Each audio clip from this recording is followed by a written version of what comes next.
The Magnificent Seven. -4. Chapter 1. The Pact. I blame the wine. Or perhaps the funeral. Actually, it was definitely both. We were sitting in Maureen's conservatory. Myself, Maureen, and Bernard. Staring at our reflections in the dark windows like three ancient owls contemplating mortality. We'd just come from Frank's service, where we'd sung hymns we didn't believe in, and listened to his nephew read a eulogy that made Frank sound like a completely different person. Frank, who once tried to steal a traffic cone while dressed as Napoleon. Frank, who could burp the entire alphabet. That Frank. We're down to 3, Bernard said, swirling his 4th glass of Merlot. The Magnificent 7, now the mediocre 3. Speak for yourself. Maureen shot back. I'm still magnificent.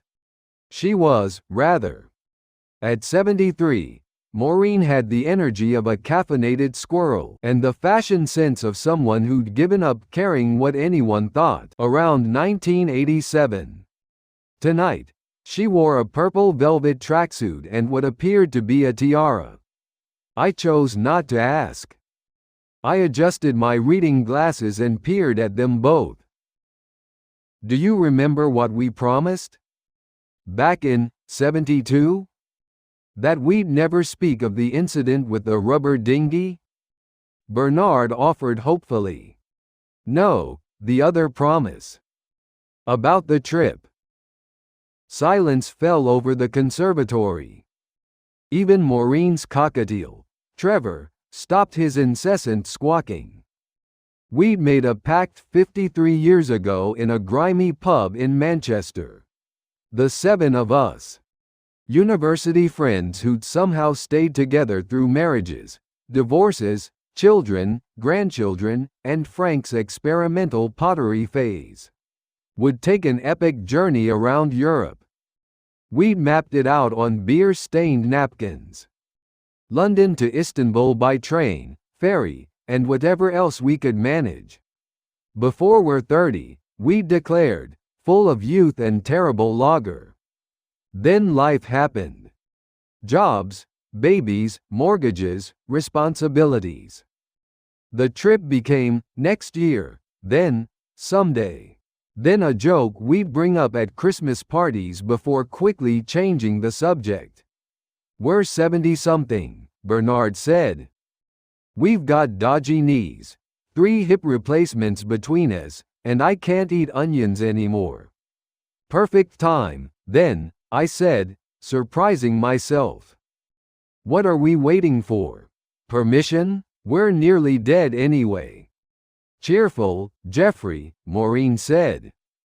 But she was smiling. You're serious. Frank died waiting.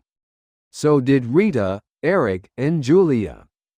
They waited for the right time, and the right time never came. I'm tired of waiting. Bernard removed his glasses and cleaned them on his cardigan. A sure sign he was thinking. Istanbul? Istanbul, I confirmed, just like we planned. We're absolutely going to die, Maureen said cheerfully. Probably, I agreed. But at least we'll die doing something interesting, instead of arguing with customer service representatives about our phone bills. Bernard raised his glass. To Frank. And terrible ideas. We clinked glasses, sealing our fate with a ceremonial dignity that was somewhat undercut by Bernard immediately spilling wine on his trousers. 3 weeks later, we stood at St. Pancras International, staring up at the departure board like it was written in ancient Sanskrit. It says the train to Paris is at platform 7, I said, squinting. That's platform 1, Bernard corrected. It literally says 7. You're reading the arrival time, Geoffrey. Maureen appeared behind us, pushing a suitcase the size of a small car. Are you two fighting already? We haven't even left England. I'm not fighting, I said. I'm being correct. Same thing in marriage, Maureen muttered.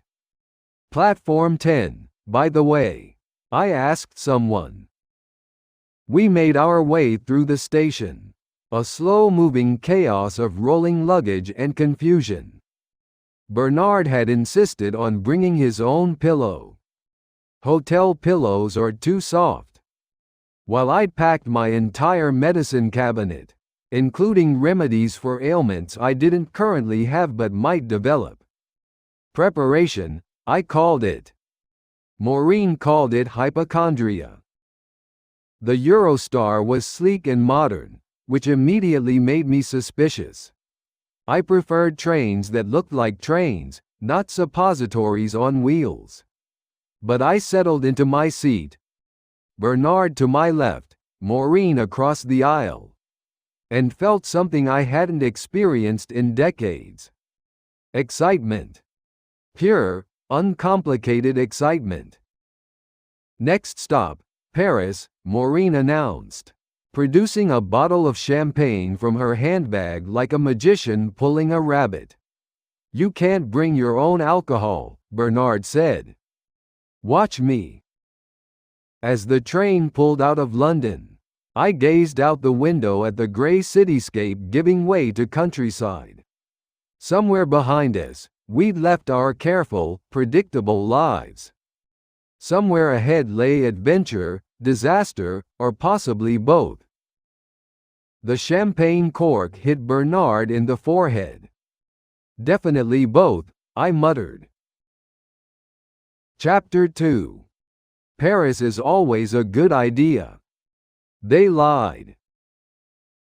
We arrived in Paris at 3:47 p.m., stepping off the train into the Gare du Nord with the confidence of people who had no idea what they were doing.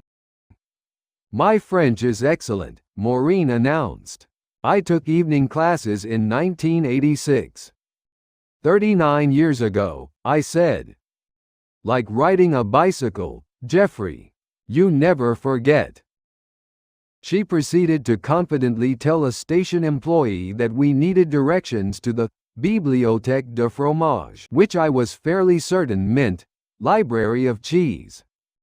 The man stared at her with the particular expression Parisians reserve for confused tourists, pointed vaguely eastward, and walked away. See, Maureen said, totally fluent. We'd booked a hotel in Montmartre, which sounded romantic in the planning phase and exhausting now that we had to get there. Bernard suggested we take the metro, which Maureen vetoed on grounds that underground spaces make her claustrophobic. Coming from a woman who'd once hidden in her own closet during a surprise birthday party for 2 hours. This tracked. So we took a taxi. The driver was a cheerful Algerian man named Karim who spoke better English than any of us and found our destination amusing. Montmartre, very beautiful. Many stairs. How many stairs? Bernard asked nervously. Many, Karim repeated, making it sound like a threat. He wasn't wrong. Our hotel was charming. All shuttered windows and flower boxes. But positioned at the top of what appeared to be a vertical street. I stood at the bottom, luggage in hand, and seriously contemplated abandoning the trip. It builds character, Maureen said, already halfway up. I have enough character, Bernard wheezed. I'm overflowing with character. 20 minutes and several rest stops later, we reached the entrance. The proprietress, Madame Dubois, greeted us with the warmth of someone who'd seen 3 elderly Brits struggle up her hill and found it mildly entertaining. Bienvenue, she said. You are very red. Exercise, I gasped. We're very fit. She looked skeptical but showed us to our rooms. Mine was tiny but perfect, with a window overlooking the street and a bed that seemed specifically designed to trap old people. Once horizontal, standing up again would require engineering. We agreed to meet in an hour to explore the neighborhood. I used the time to lie on the bed, stare at the ceiling, and wonder if I'd made a terrible mistake. My knees ached. My back ached. Parts of me I'd forgotten I had were aching. But beneath the aches was that same flutter of excitement. Frank would have loved this, I thought. Then immediately told myself to stop being maudlin. At 6 p.m., we reconvened in the lobby. Maureen had changed into a flowing orange dress that made her look like a sunset with legs. Bernard wore the same outfit he'd been wearing all day, because Bernard owned exactly 3 outfits and rotated them with military precision. Dinner, Maureen declared. Real French food, snails, frogs, the works. I'm not eating a frog, Bernard said firmly. It tastes like chicken. Then I'll eat chicken. We found a restaurant tucked down a narrow street, all flickering candles and red-checked tablecloths. The waiter, a young man with impressive facial hair, presented us with menus entirely in French. Allow me, Maureen said, studying hers with great concentration. I'll have the poulet, that's chicken, Bernard. And the Geoffrey will have. The Geoffrey can order for himself, I interrupted. Through a combination of pointing, mime, and Maureen's enthusiastic but incomprehensible French, we managed to order something. What arrived was a mystery. I received a bowl of soup with things floating in it. Bernard got a plate of meat that might have been duck, and Maureen's chicken appeared to have been a rabbit. This isn't chicken, she said, poking it suspiciously. It's lapin, the waiter said. Rabbit. You said poulet. You said lapin. A lengthy debate ensued about who had said what, ending with Maureen eating the rabbit anyway and declaring it quite nice, actually. The wine helped. We ordered 3 bottles, which seemed excessive until we drank them, at which point 3 seemed barely adequate. To Frank, Bernard said, raising his glass for the 14th time that evening. To Frank, we chorused. And terrible navigation skills. Remember when he got us lost in the Lake District? Maureen said. We walked in circles for 6 hours. He was navigating with a map from 1953, I said. Half the landmarks didn't exist anymore. The man once got lost in IKEA, Bernard added. For 3 hours, they had to make an announcement. We laughed until we cried, drawing stares from other diners. Let them stare, I thought. When you're 74, you've earned the right to be ridiculous in public. Afterward, we walked through Montmartre's winding streets, slightly drunk and completely lost. The Sacré-Cœur Basilica glowed white in the darkness above us. Tourists and artists filled the square, and somewhere a street musician played an accordion in a way that was either brilliant or terrible. I honestly couldn't tell. This is nice, Bernard said quietly. It was.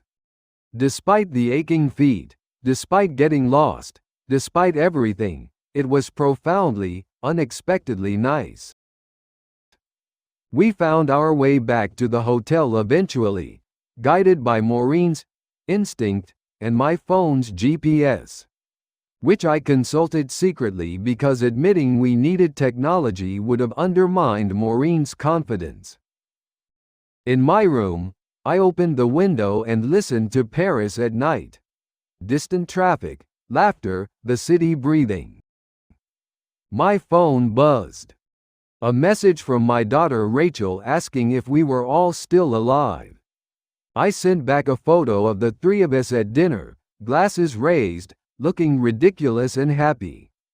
Alive and well, I typed. Living dangerously. Her response came immediately.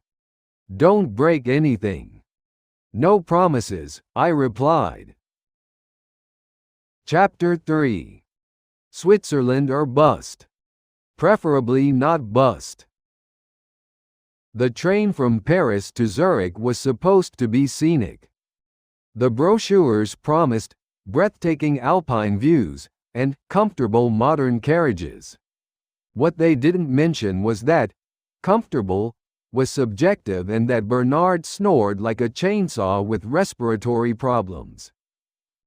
We'd left Paris early, having survived 3 days of museums, cathedrals, and one terrifying encounter with a mime who trapped Maureen in an invisible box for 10 minutes. He wouldn't let me out. She'd protested. It was a public performance. I'd replied. Now we rattled through the French countryside, gradually climbing towards Switzerland. Maureen had the window seat and provided running commentary on everything we passed. Ooh, cows. Yes, Maureen, we have those in England too. Not French cows, Geoffrey. These are different. More French. Bernard woke up around noon, disoriented and with an impressive crease across his face from sleeping against the window. Where are we? Somewhere between France and Switzerland, I said. You've been asleep for 3 hours. I don't sleep. I was resting my eyes. While producing industrial noise from your face? He ignored this, fumbling for his sandwiches. Bernard had packed enough food to survive a nuclear winter. Cheese sandwiches, boiled eggs, 3 types of biscuits, and a thermos of tea that he guarded like a dragon protecting treasure. You know they sell food on trains, Maureen said. At criminal prices. This is a matter of principle. The principle of looking like you're fleeing a war? By early afternoon, we crossed into Switzerland, and the landscape transformed. Mountains appeared. Proper mountains, the kind you see in films and assume are enhanced with special effects. Snow-capped peaks pierced the sky, valleys plunged into impossible depths, and villages clung to hillsides like architectural barnacles. Even Maureen fell silent, which was how I knew it was genuinely impressive. We'd booked a night in Zurich before continuing east. The hotel was efficient and sterile in that particularly Swiss way. Everything worked perfectly, which I found slightly unsettling. I preferred a bit of chaos, something to complain about. Dinner? Maureen suggested, after we'd settled in. I need to rest, Bernard said. All this relaxation is exhausting. So Maureen and I ventured out alone, finding ourselves in Zurich's old town as evening settled. The streets were clean enough to perform surgery on, the trams ran on time, and everyone looked healthy and attractive in a way that felt vaguely accusatory. We found a restaurant overlooking the river. The menu featured items like Alpine-inspired deconstructed schnitzel and artisanal potato foam, which seemed like taking a perfectly good meal and ruining it with architecture. Remember when food was just food? Maureen said, squinting at her menu. The 60s? Good times. We ordered the least intimidating items and settled in with wine, watching boats drift past on the Limit River. This was nice too. Different from Paris's chaos, but pleasant in its orderly way. Can I ask you something? Maureen said, suddenly serious. She did that sometimes, shifting from frivolous to profound without warning. Of course. Why now? Why did you really suggest this trip? I considered lying, saying something glib about having free time or wanting to honor Frank's memory. But Maureen deserved better. I went to the doctor 2 months ago, I said. Routine checkup. Everything's fine.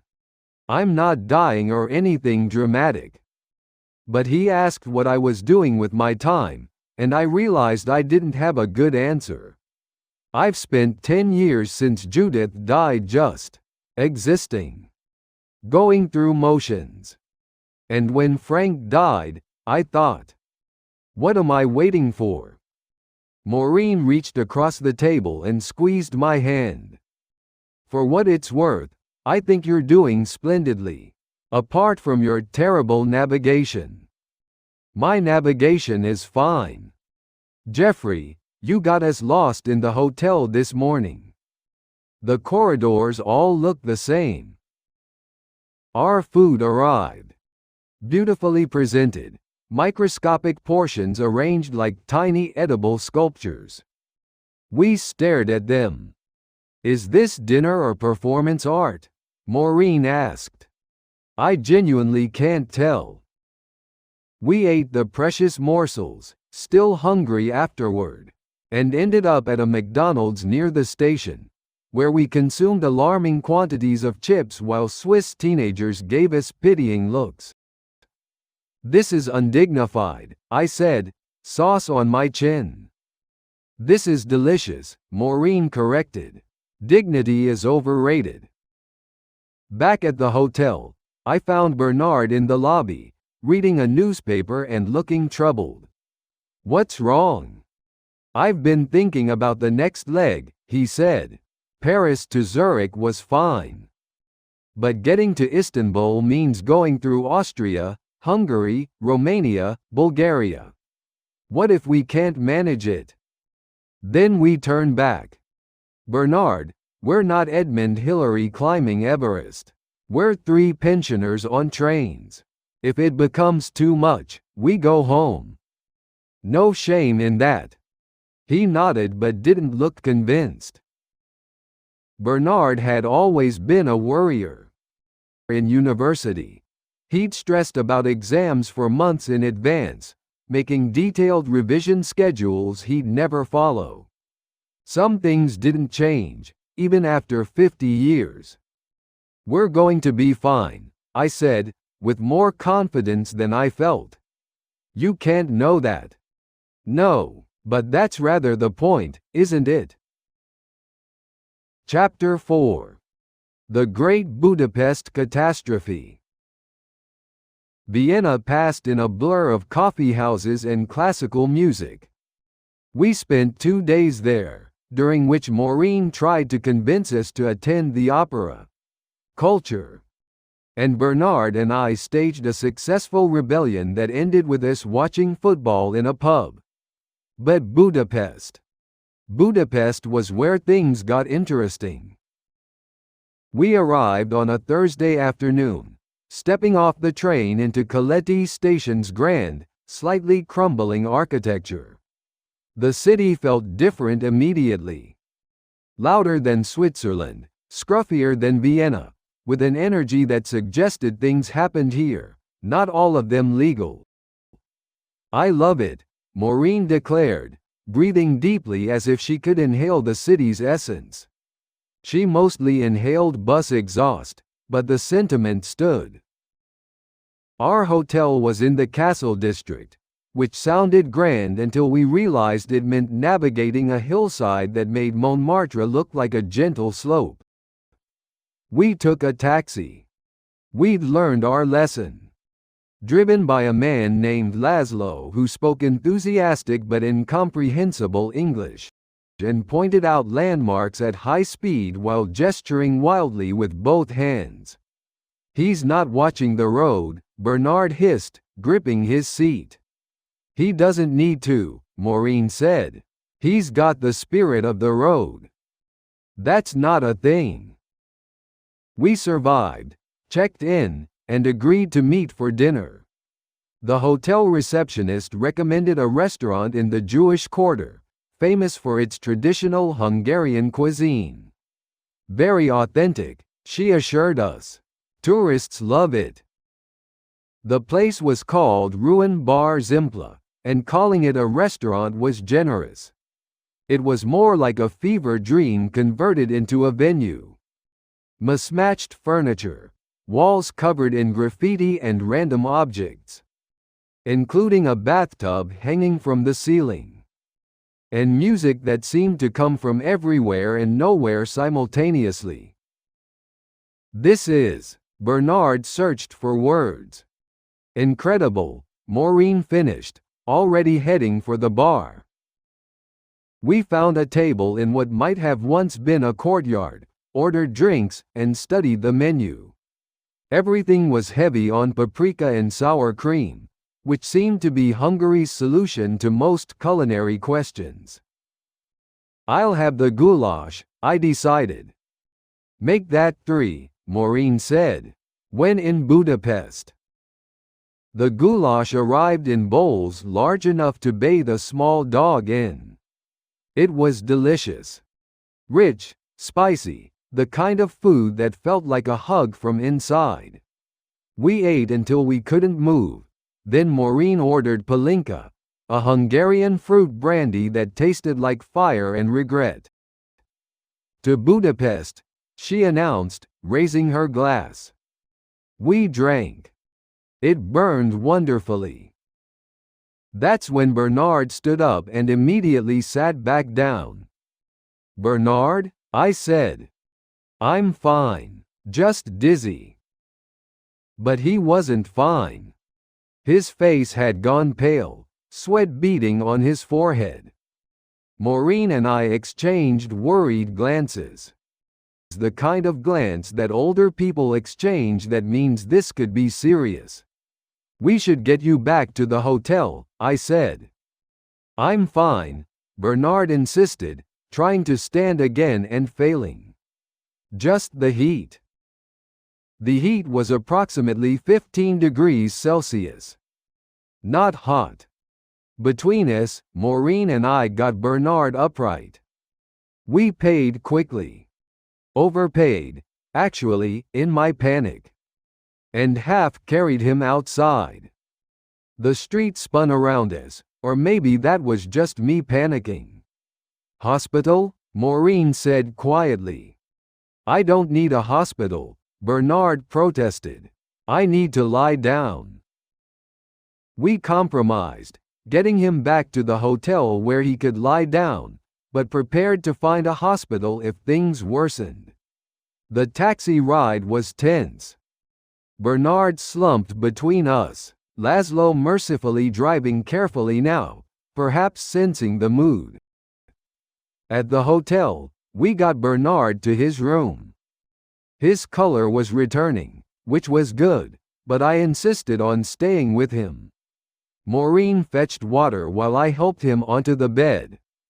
This is embarrassing, Bernard muttered. Nonsense, we're old. Bodies do inconvenient things. Last year, my hip locked up in Tesco. I had to be freed from the frozen food section. You never told me that. Because it was embarrassing. That's my point. Maureen returned with water and something she'd charmed from the kitchen. Plain toast and tea. Bernard sipped both cautiously while we watched him like anxious parents. I think it was just the palinka, he said eventually. And the heat, and being tired. I'm sorry. Don't apologize, Maureen said firmly. We're in this together. That's the whole point. We sat with him for an hour, talking about nothing important. Memories from university, gossip about people we'd known, speculation about whether Trevor the cockatiel missed Maureen. Normal things. Comforting things. Eventually, Bernard fell asleep, and Maureen and I retreated to the hallway. He'll be fine, she said, but I could hear the worry underneath. We should consider cutting the trip short. Getting him home. Absolutely not. She said it with such force that I stepped back. Geoffrey, he'd hate that. We'd hate that. One dizzy spell doesn't mean we give up. One dizzy spell could mean something serious. Or it could mean he drank too much brandy and ate his body weight in goulash. Let's see how he is tomorrow before we start planning evacuations. She was right, frustratingly. I wanted to wrap Bernard in bubble wrap and ship him home express delivery, but that wasn't what any of us had signed up for. In my room, I lay awake for a long time, listening to Budapest outside my window. The city hummed with life. Laughter, music, the rattle of trams. We were so far from home, suddenly so vulnerable. 3 old people playing at adventure. But then I thought of Frank, dying without taking this trip. Of Julia, who talked about Paris her whole life but never went. Of all the some days that never came. Tomorrow, I decided, we'd assess. Make sensible decisions.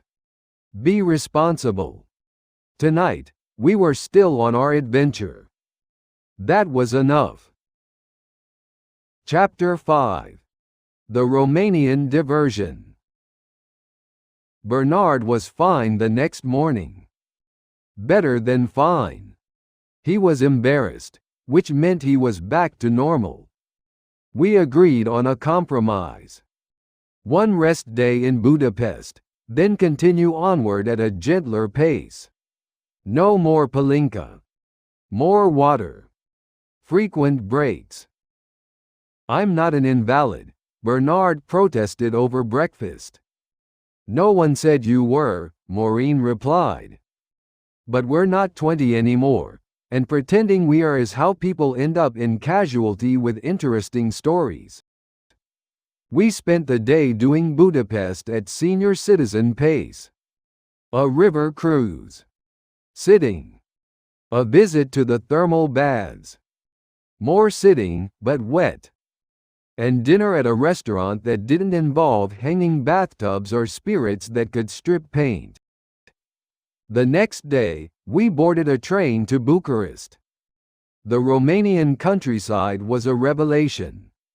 Rolling hills, villages that looked untouched by the last century, and a slower pace that matched our new, more cautious approach. Maureen had purchased a Romanian phrasebook and was attempting to learn key phrases. Und este toaleta? She read aloud. Where is the toilet? Very useful. That's basically the only phrase you need, I said.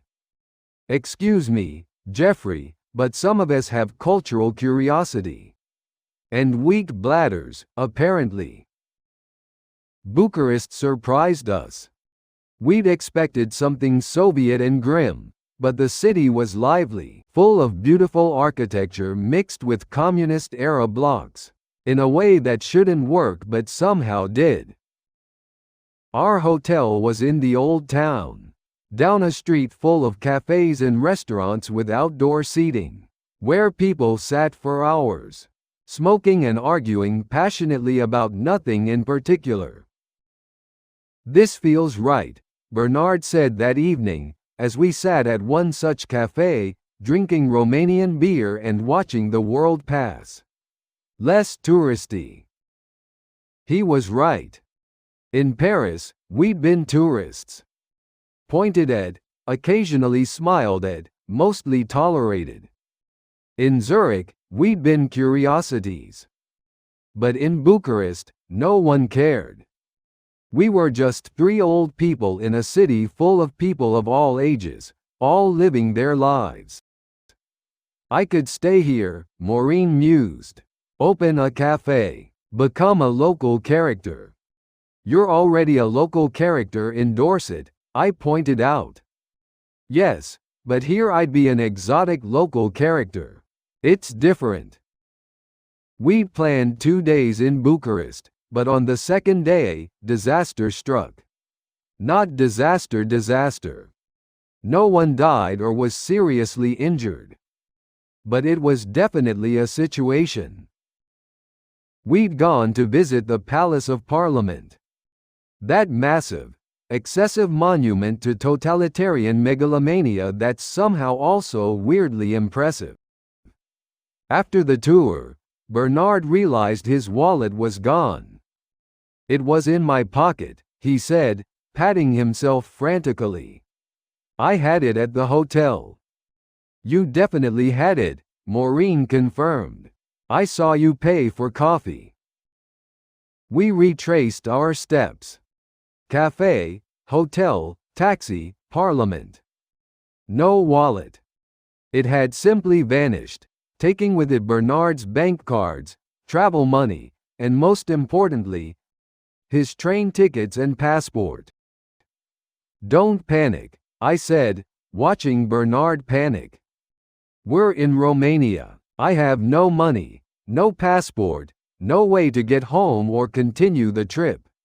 "That's a perfectly reasonable time to panic, Geoffrey." He had a point.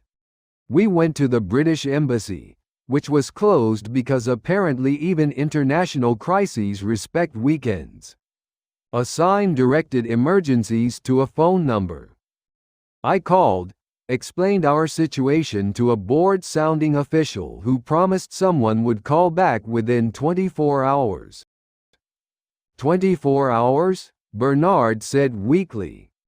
"We're supposed to leave for Bulgaria tomorrow."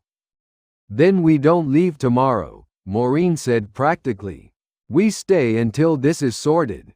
It's not ideal, but it's also not the end of the world." Back at the hotel, we explained the situation to the receptionist. A young woman named Joanna who immediately took charge with the fierce efficiency of someone who dealt with panicking tourists before. "This happens often," she assured Bernard. "Pickpockets at tourist sites. The British Embassy will issue temporary documents, but it takes time. You extend your stay here. I give you good rate. Tomorrow, we help you cancel cards, contact your bank." Bernard looked close to tears. "I'm so sorry. I've ruined everything." "Oh, stop it," Maureen said.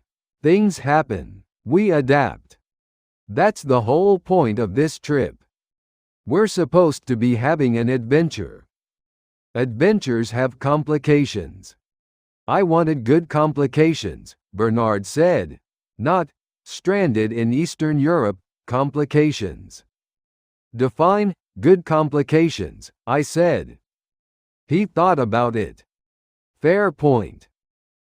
We spent the rest of the evening in the hotel bar, drinking Romanian wine and making calls. Bernard's bank was helpful. The embassy called back. Someone could see Bernard on Monday to start the emergency passport process. Maureen called her son to let him know we'd be delayed, which led to an argument about whether she should just come home now. "Absolutely not, Jeremy, and stop fussing." "Here's what I don't understand," Bernard said, on his third glass of wine. "How can things go wrong and still feel okay?" "What do you mean?" "I've lost my wallet. We're stuck here for God knows how long. Our plan is ruined. But I'm sitting here with you two, drinking decent wine, and I'm not miserable. I should be miserable." Maureen raised her glass, because the plan was never really the point. The point was this. Us, together, dealing with whatever happens. The trip is just the excuse. We drank to that.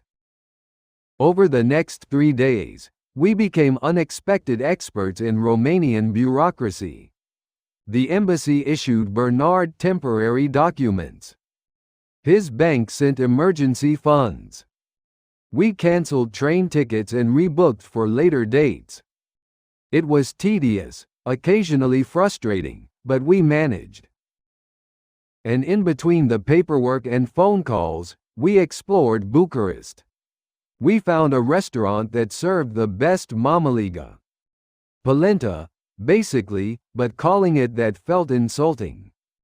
I'd ever tasted.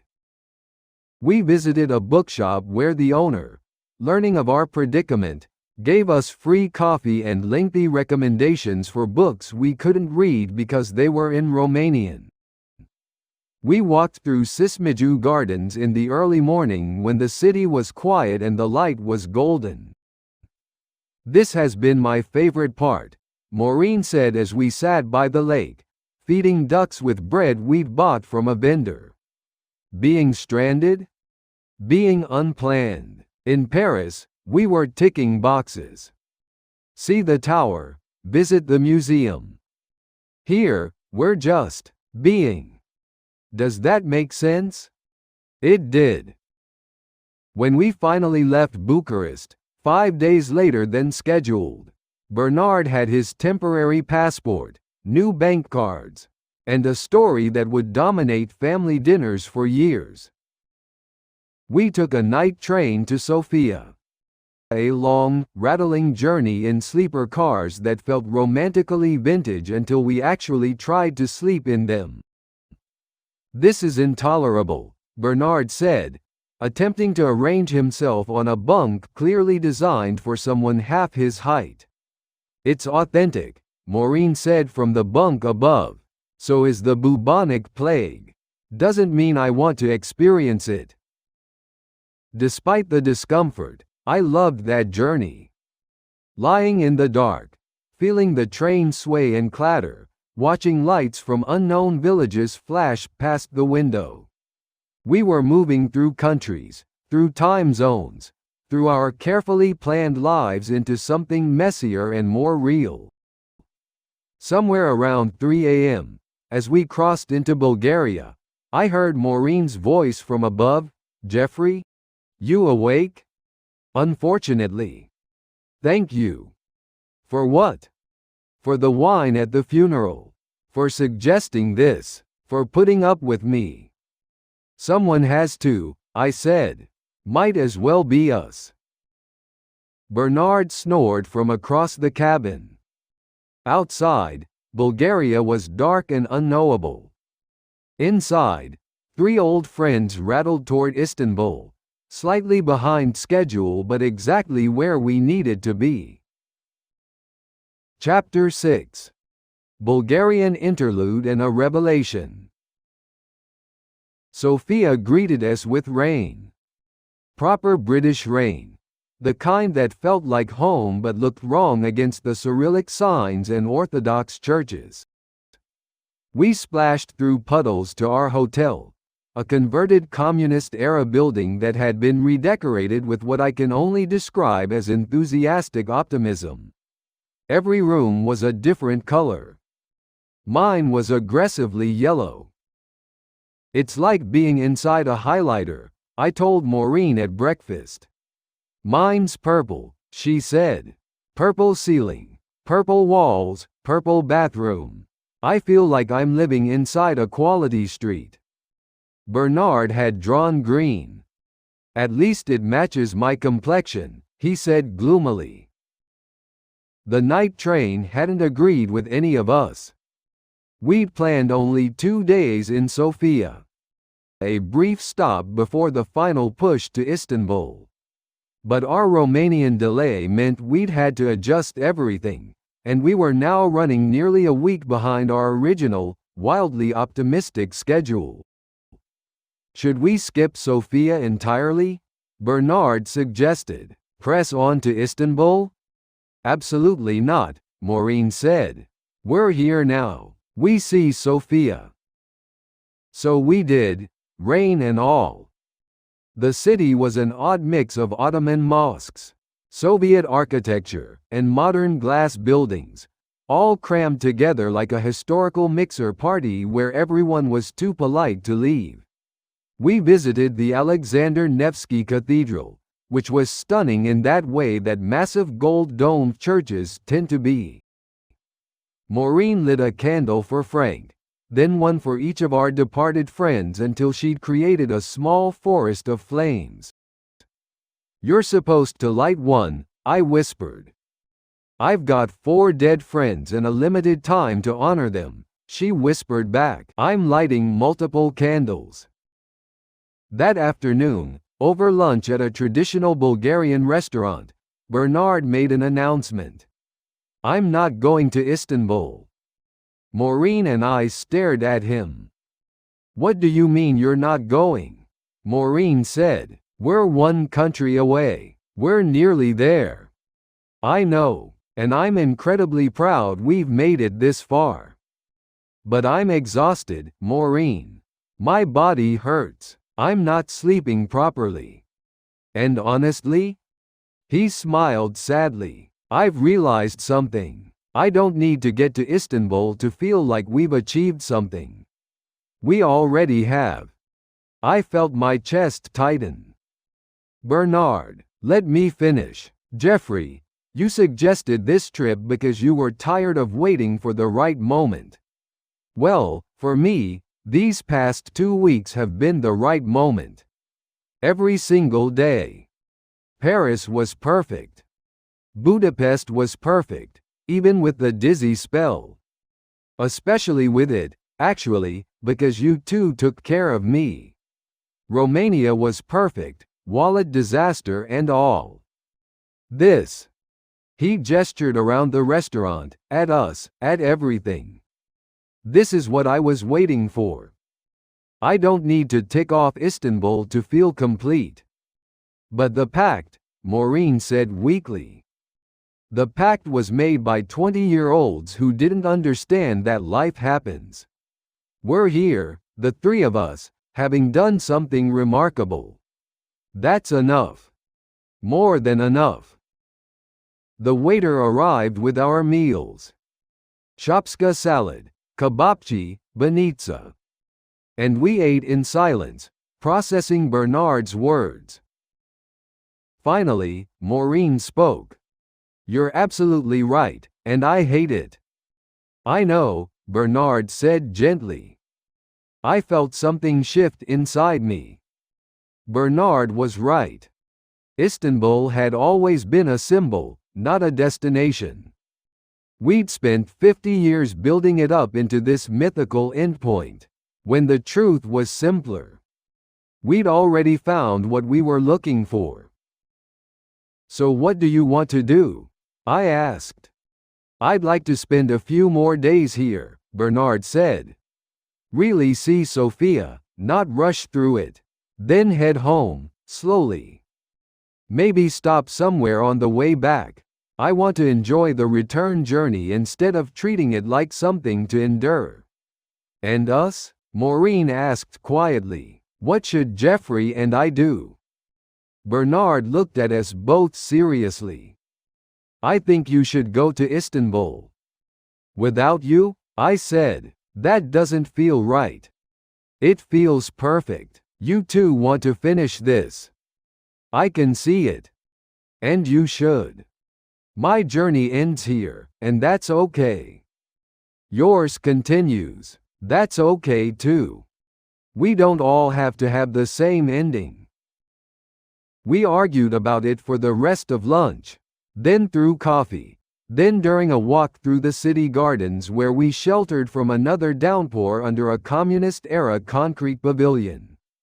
But Bernard's mind was made up, and gradually, I realized he wasn't giving up or giving in. He was choosing. There was power in that. That evening, we found a wine bar tucked down a narrow street. It was warm and woody, full of locals who paid us no attention. We drank Bulgarian wine, which was surprisingly good, and talked about everything except the decision hanging over us. Remember Eric's wedding? Maureen said suddenly, when Frank got drunk and tried to give a speech in Italian. He didn't speak Italian, I said. No, but he was very confident about it. The bride's family was very confused. Julia had to physically remove him from the microphone, Bernard added, laughing. We cycled through memories like that. Years of accumulated stories, The kind you can only have with people who've known you forever. Every ridiculous moment, every triumph, every disaster that seemed terrible at the time but became funny in retrospect. "We've had a good run," Bernard said eventually. "The 7 of us. Even though we're down to 3, even though we waited too long. We've had something real." "How many people can say that?" "Not enough," Maureen said. We raised our glasses one final time. "To the Magnificent 7, I said. "All of them, here and gone." "To adventure," Maureen added. "To knowing when enough is enough," Bernard said. "And having friends who understand." Chapter 7. Istanbul. At last. 2 days later, Maureen and I stood on the platform at Sofia Central Station, watching Bernard's train pull away. He'd be stopping in Belgrade for a few days. He'd always wanted to see it. Then heading to Vienna and eventually home. We'd see him in 3 weeks. "This feels wrong," Maureen said, waving as his face disappeared from view. "I know, but also right?" "Infuriatingly, yes." We had our own train to catch. The overnight service to Istanbul. As we boarded, I felt the weight of it. After 53 years, we were actually doing this. 2 of us, at least. The train was fuller than our previous journeys, packed with backpackers, businesspeople, and families. Maureen and I shared a compartment with a young German couple, who were unfailingly polite and made us feel approximately 400 years old. "Is this your first time in Istanbul?" the woman asked. "Yes," I said. "We've been planning this trip since 1972. Their eyes widened. I could see them doing the math, trying to figure out if I was joking. "That's a long time to plan," the man said carefully. "Yes," Maureen agreed. "We're very thorough." The journey took 16 hours. We dozed, read, and watched the landscape change as we crossed into Turkey. The German couple shared their snacks with us. Trail mix and chocolate that Maureen declared almost as good as British chocolate, which was high praise. As evening fell on our second day of travel, the train began its final approach to Istanbul. I pressed my face to the window like a child, watching the city emerge. Minarets and modern buildings, the Bosphorus glittering, bridges spanning continents. "Geoffrey," Maureen said softly, "we made it." The train pulled into Sirkechi station, and we stepped onto the platform into chaos. Porters shouting, people rushing, the smell of diesel and spices and humanity all mixed together. It was overwhelming and wonderful. We'd booked a hotel in Sultanahmet, the old city. The taxi driver, a cheerful man named Mehmet, who insisted on giving us a running commentary on everything we passed, deposited us outside a small, family-run establishment tucked down a side street. "Welcome, welcome," the owner, a woman named Aisha, greeted us like long-lost relatives. "British? I love British. Very polite. Come, come, I show you room." The room was simple but charming, with a balcony overlooking a courtyard where cats sunbathed and someone was cooking something that smelled incredible. Maureen and I stood there, breathing in Istanbul, unable to quite believe we'd arrived. "Should we call Bernard?" Maureen asked. "Let's wait until tomorrow. Let him rest." That evening, we walked to the Blue Mosque as the call to prayer echoed across the city. We didn't go inside.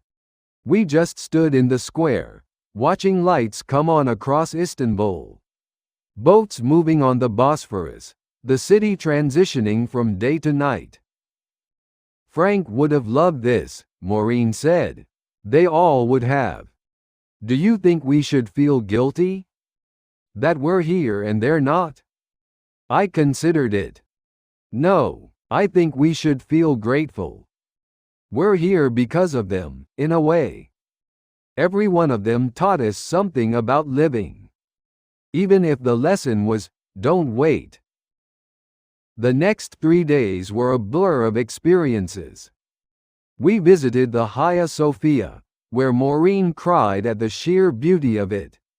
We got lost in the Grand Bazaar, where I bought a carpet I didn't need, and Maureen acquired enough Turkish delight to give her diabetes. We took a boat along the Bosphorus, cruising between Europe and Asia while eating fish sandwiches that dripped sauce all over our clothes. We ate constantly. Kebabs, mies, baklava, Turkish tea in those tiny glasses that burned your fingers. Every meal was an adventure, every restaurant a discovery. On our final evening, we found ourselves at a rooftop restaurant near our hotel. The sun was setting, painting Istanbul gold and amber, minarets silhouetted against the sky.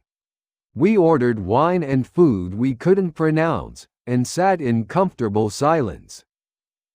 I've been thinking, Maureen said eventually, about what Bernard said, about endings. And? I think he was right that everyone gets their own ending. But I also think, this isn't really an ending at all, is it?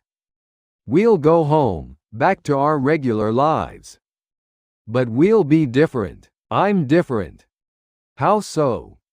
She thought about it. I remembered what it feels like to be excited about tomorrow. I'd forgotten that. After my husband died, after Julia and Eric and Rita, I was just going through motions. Like you said. Now I'm not. I'm planning already. Things I want to do, places I want to see. Small things, big things. It's like you unlocked something. The wine unlocked it, I said. At Frank's funeral. The wine helped, but it was you, Geoffrey. You said, let's go, and we went. That matters. I felt emotion tighten my throat. Well, someone had to do it. Someone did. We ordered more wine. Probably too much, but we were celebrating. Around us, Istanbul hummed with life conversations in Turkish and a dozen other languages. Laughter, the distant sound of music, the call to prayer one final time. Here's what I want to know, Maureen said, slightly drunk now. What's our next trip? Next trip, Maureen? We haven't finished this one. I know, but we should always have something to look forward to. Bernard taught us that. He chose his ending, and now he's planning what comes next. We should too. I laughed. All right, where to? Somewhere ridiculous, somewhere none of our old friends would believe we'd go. Morocco? Too sensible. Iceland? Too cold. Maureen, you live in Dorset. Everywhere is too cold for you. Fair point. Okay, Iceland, but in summer. We shook on it, there on that rooftop in Istanbul. Two old friends making promises we might or might not keep but that felt good to make anyway. That night, back in our room, I stood on the balcony one final time. Tomorrow we'd begin the journey home. Trains back through Bulgaria, maybe another stop somewhere, then eventually London and normal life. But normal life would be different now. We'd done the impossible thing. We'd stopped waiting. My phone buzzed. A message in our group chat with Bernard. How's Istanbul? He'd written. Perfect, Maureen replied. We'll bore you with photos for years. Can't wait, Bernard sent back. I'm in Belgrade. The Rakija is dangerous. Send help. Absolutely not, I typed. You're on your own adventure now. Best decision I ever made, he wrote. Second best after agreeing to this ridiculous trip.